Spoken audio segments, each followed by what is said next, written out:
即摆要提醒乡亲，无论是赛车是骑车，要遵守交通规则。有人为了要闪避区间测速的翕相，竟然有骑重机的人正向骑车和其他人翕到，这个画面看起来真危险。因为这个两台重机唔但呢骑过双线正向你骑，规定佫敢有你驾车，敢若是为了要闪避这个区间测速的翕相机，这个冒险骑正向。因为即马这个画面被公开啊，本来上悬敢若罚2400块，即马有可能变上悬来罚9万块。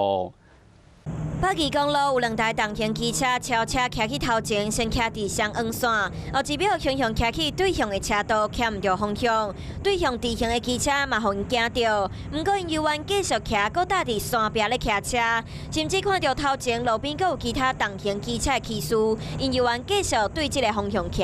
奇怪行为，互后壁民众看甲硬气。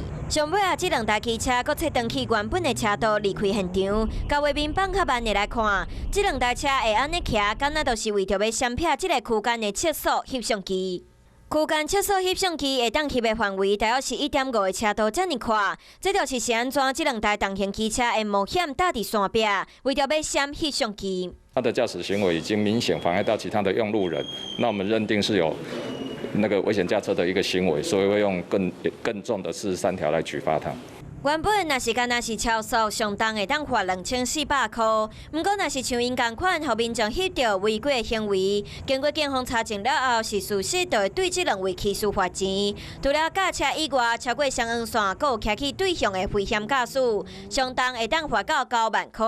罚单的金额可能会差37.5倍。警方呼吁莫有这种心态，若无有可能会有更较大的损失，而且阁会危害家己和别人的行车安全。观众朋友，有一件事情不知道你们做了吗？那就是赶快来订阅我们的 CH52华视的频道，而且记得哦，一定要帮我们分享、按赞，还要开启小铃铛。